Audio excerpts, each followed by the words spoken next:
Pourquoi te sens-tu encore épuisé quand ton corps s'est reposé? Le Bouddha enseignait que la fatigue la plus lourde naît de l'esprit qui s'agrippe.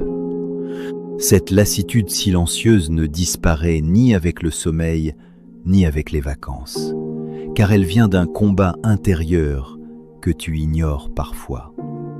Aujourd'hui, je t'invite à regarder sans peur cette fatigue intérieure, à l'écouter comme un message et à comprendre ce qu'elle cherche à te révéler.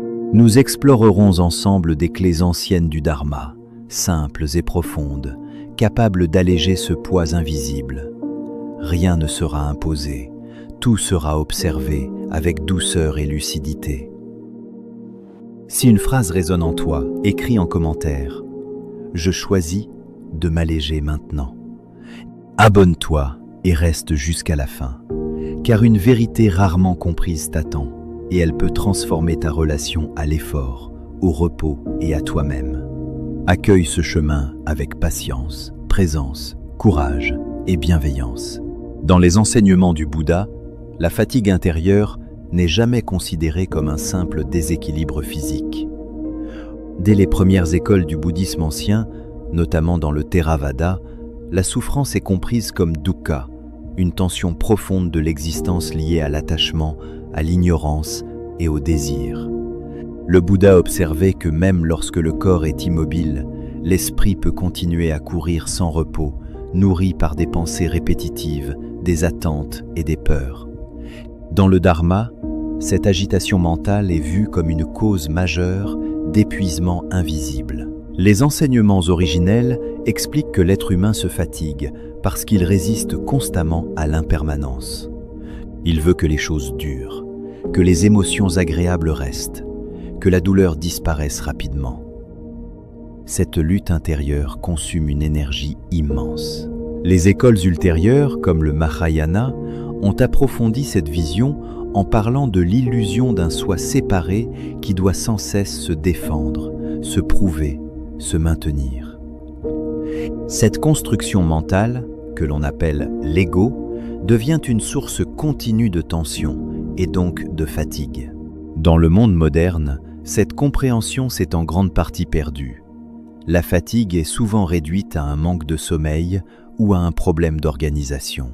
On cherche à se reposer davantage sans jamais questionner la manière dont l'esprit s'accroche. Le Dharma nous rappelle pourtant que l'épuisement vient souvent d'un trop-plein intérieur, d'émotions non reconnues, de désirs contradictoires et de peurs silencieuses. L'attachement à l'image de soi, à la performance, au contrôle permanent, crée une pression constante qui ne s'éteint jamais vraiment. Cette fatigue intérieure est intimement liée aux souffrances actuelles. La peur de manquer, l'attachement aux résultats, la comparaison incessante avec les autres nourrissent un état de tension continue. Le Bouddha enseignait que tant que l'esprit ne voit pas clairement ces mécanismes, il cherche le repos au mauvais endroit. Comprendre cela, c'est déjà commencer à guérir, car la lucidité ouvre un espace où la fatigue peut enfin être observée sans jugement et doucement se relâcher. Avant d'entrer dans cette première exploration profonde, voici le plan de cette partie.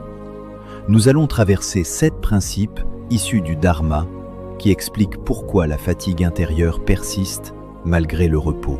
Ces principes suivent une progression naturelle, allant de l'agitation inconsciente jusqu'à la compréhension libératrice. Ils ne sont pas des règles, mais des miroirs. En les observant, tu verras où ton énergie se disperse, où elle se crispe et comment elle peut commencer à revenir vers toi. La fatigue intérieure n'apparaît jamais par hasard. Elle est le résultat d'un mouvement continu de l'esprit qui cherche, compare, résiste et anticipe. Dans cette partie, je t'invite à écouter lentement, sans chercher à corriger quoi que ce soit. Laisse chaque principe résonner, même s'il dérange. Le Dharma n'apaise pas toujours immédiatement, mais il éclaire, et cette lumière est déjà un soulagement profond. Le premier principe est celui de l'agitation mentale constante. Même lorsque tu crois te reposer, ton esprit continue de produire des pensées sans interruption. Le Bouddha enseignait que l'esprit non entraîné est semblable à un singe agité, sautant d'une branche à l'autre. Cette activité incessante consomme une énergie immense. Tu revis des conversations passées, tu anticipes des scénarios futurs, tu juges ce que tu es et ce que tu devrais être. Cette agitation crée une fatigue qui ne se dissipe pas avec le sommeil, car elle n'est pas physique. Elle est liée à l'absence de présence. Tant que l'esprit refuse de rester ici et maintenant, il se disperse, et cette dispersion devient épuisement. Reconnaître cette agitation sans la combattre est déjà un premier pas vers l'apaisement. Le deuxième principe est la résistance à ce qui est. Une grande partie de ta fatigue intérieure vient du refus silencieux de la réalité telle qu'elle se présente. Tu voudrais que certaines situations soient différentes, que certaines émotions disparaissent, que certaines personnes changent. Cette résistance est souvent subtile, mais constante. Le Dharma enseigne que chaque fois que tu dis intérieurement non à l'instant présent, tu crées une tension. Cette tension s'accumule jour après jour et se transforme en lassitude profonde. Accepter ne signifie pas se résigner, mais cesser de lutter intérieurement contre ce qui est déjà là. Lorsque la résistance se relâche, une énergie nouvelle apparaît, non pas parce que la vie change, mais parce que tu arrêtes de la combattre. Le troisième principe est l'identification excessive à l'ego. Tu te définis par tes rôles, tes réussites, tes échecs, tes pensées. Le Bouddha a montré que cet attachement à une identité fixe est une source majeure de souffrance. Lorsque tu crois devoir constamment protéger cette image de toi, tu dépenses une énergie considérable. Tu veux être reconnu, compris, validé. Chaque critique te fatigue. Chaque comparaison t'épuise. Cette fatigue ne vient pas des autres, mais de l'effort constant pour maintenir une idée de toi-même. Voir que l'ego n'est qu'un processus et non une entité solide permet déjà de desserrer cette tension intérieure. Le quatrième principe est l'accumulation émotionnelle non digérée. Beaucoup de ta fatigue vient d'émotions que tu n'as jamais vraiment traversées. Tristesse retenue, colère étouffée, peur ignorée. Le Dharma enseigne que ce que tu refuses de ressentir pleinement ne disparaît pas, mais s'installe dans l'esprit et le corps comme une charge invisible. Cette charge pèse, même lorsque tout semble aller bien. Accueillir les émotions avec présence et compassion permet de libérer cette énergie bloquée. Ce n'est pas l'émotion qui fatigue, mais la résistance à l'émotion. Le cinquième principe est l'attachement au résultat. Tu fais des efforts en attendant un certain résultat, une reconnaissance, une sécurité. Lorsque ces attentes ne sont pas satisfaites, la fatigue s'intensifie. Le Bouddha enseignait l'action juste sans attachement au fruit de l'action. Agir ainsi libère une immense énergie, car tu n'es plus constamment suspendu à l'issue de ce que tu fais. À ce stade, prends un instant et demande-toi en commentaire: à quoi suis-je encore accroché sans m'en rendre compte? Le sixième principe est la confusion entre repos et fuite. Tu crois parfois te reposer alors que tu fuis. Tu te distrais, tu t'occupes, tu t'endors devant des écrans. Le Dharma rappelle que le véritable repos n'est pas l'absence d'activité, mais la présence consciente. Sans présence, même l'inactivité devient fatigante. Apprendre à être pleinement là, sans distraction, permet un repos qui régénère profondément. Le septième principe est l'oubli de l'impermanence. Tu t'épuises parce que tu veux que tout soit stable dans un monde qui ne l'est pas. Le Bouddha enseignait que tout change, sans exception. Résister à cette vérité crée une fatigue existentielle. Accueillir l'impermanence, c'est relâcher l'effort inutile de contrôle. C'est là que commence un repos que le sommeil seul ne peut offrir. Avant d'approfondir cette seconde exploration, voici le plan de cette partie. Nous allons pénétrer 7 révélations plus subtiles du Dharma, souvent mal comprises ou ignorées, qui expliquent pourquoi la fatigue intérieure persiste même chez ceux qui méditent ou cherchent à vivre consciemment. Ces révélations ne cherchent pas à rassurer l'ego, mais à le traverser. Elles dévoilent des paradoxes, des illusions cachées et des compréhensions libératrices qui transforment la relation à l'effort, au sens et à l'existence elle-même. La transition vers cette partie demande une écoute plus lente. Ici, il ne s'agit plus seulement de reconnaître des mécanismes visibles, mais de voir ce qui opère en profondeur, là où l'ego se cache derrière des intentions apparemment nobles. Le dharma devient alors un miroir plus exigeant, mais aussi plus libérateur. La première révélation est que vouloir guérir sa fatigue peut devenir une nouvelle forme d'attachement. Lorsque tu cherches à aller mieux avec tension, tu ajoutes une couche supplémentaire d'effort intérieur. Le Bouddha enseignait que même le désir de paix peut devenir un obstacle lorsqu'il est chargé d'impatience. L'ego se réinvente alors en chercheur spirituel, accumulant pratique et compréhension dans l'espoir d'un état futur. Cette quête subtile maintient une fatigue constante, car elle refuse pleinement l'instant présent tel qu'il est. La guérison commence lorsque la recherche se détend, lorsque tu cesses de vouloir te réparer pour simplement te rencontrer. La deuxième révélation est que la fatigue intérieure est souvent un appel à mourir symboliquement. Dans le dharma, la mort n'est pas seulement biologique, elle est aussi psychologique. Les man. L'ego s'épuise à vouloir survivre tel qu'il est, à conserver ses repères, ses histoires, ses blessures. Cette fatigue signale parfois que quelque chose en toi doit se dissoudre. Résister à cette transformation crée une lassitude profonde. Accueillir cette mort intérieure, c'est permettre à une forme plus simple d'être émergée, moins contractée, moins défensive. La troisième révélation concerne le karma invisible du mental. Chaque pensée répétée, chaque jugement entretenu laisse une empreinte. Ces empreintes façonnent des habitudes mentales qui fonctionnent en arrière-plan. Même lorsque tu te reposes, ces schémas continuent d'opérer.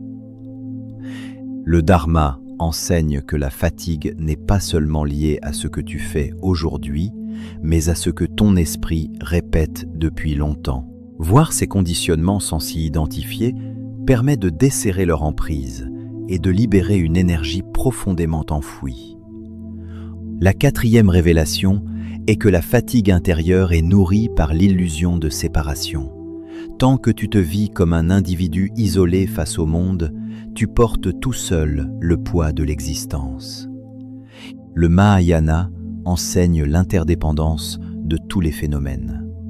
Lorsque cette vérité n'est pas vécue intérieurement, l'ego se sent responsable de tout, coupable de tout, et cette responsabilité imaginaire épuise. Sentir profondément que tu fais partie d'un tout permet un relâchement immédiat, car tu n'as plus à tout porter seul. La cinquième révélation est que même la discipline spirituelle peut devenir une source de fatigue lorsqu'elle est rigide. Méditer pour réussir, pratiquer pour devenir meilleur, transforme le chemin en performance. Le Bouddha parlait de la voie du milieu, loin de l'excès comme de la négligence. À ce moment, prends un instant et écris en commentaire « Je relâche l'effort inutile maintenant ». Cette reconnaissance ouvre un espace de douceur là où régnait la pression. La sixième révélation est que la fatigue intérieure persiste tant que l'impermanence est comprise intellectuellement mais refusée émotionnellement. Tu sais que tout change, mais ton cœur continue d'exiger de la stabilité. Ce décalage crée une tension profonde. Intégrer l'impermanence dans le ressenti, c'est apprendre à aimer le mouvement même de la vie sans vouloir le figer. Alors, l'énergie circule à nouveau. La septième révélation est que le véritable repos naît de l'abandon du contrôle. Tant que tu veux maîtriser ton chemin, comprendre chaque étape, sécuriser chaque résultat, l'esprit reste tendu. Le Dharma invite à une confiance radicale dans le flux de l'existence. Cet abandon n'est pas une faiblesse, mais une sagesse profonde. C'est là que la fatigue intérieure se transforme en une présence silencieuse, vaste et étonnamment reposante. Avant de commencer cette application pratique, voici le plan de cette partie.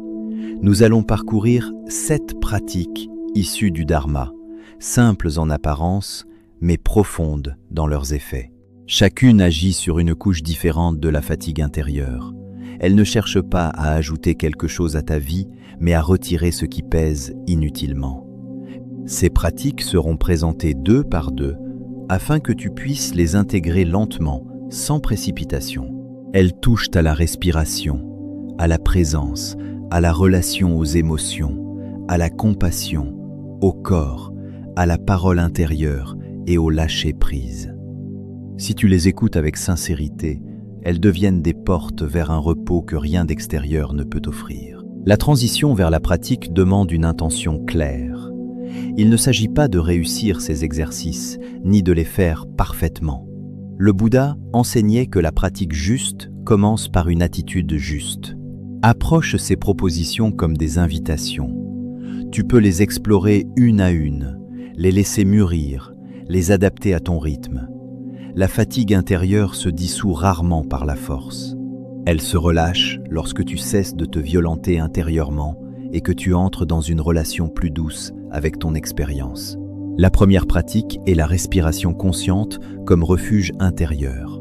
Chaque jour, prends quelques minutes pour simplement sentir l'air entrer et sortir de ton corps. Ne cherche pas à contrôler le souffle, observe-le simplement.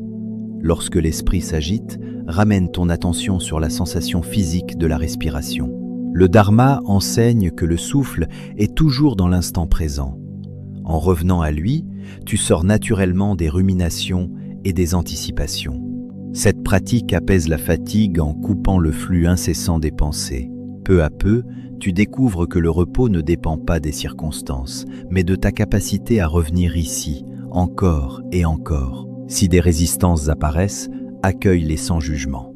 La respiration ne te demande rien d'autre que ta présence. La deuxième pratique est l'observation bienveillante des pensées. Assieds-toi et observe les pensées comme des nuages qui passent dans le ciel. Ne les suis pas, ne les combats pas. Le Bouddha enseignait que la souffrance naît de l'identification aux pensées. En les voyant comme des phénomènes impermanents, tu cesses de t'y épuiser. Cette pratique libère une énergie immense, car tu n'es plus obligé de croire tout ce que ton esprit produit. Lorsque la fatigue intérieure se manifeste, observe quelles pensées l'accompagnent. Tu verras souvent des exigences, des jugements, des peurs. En les regardant avec douceur, sans t'y attacher, elles perdent progressivement leur pouvoir. L'esprit s'allège naturellement. La troisième pratique est l'accueil conscient des émotions.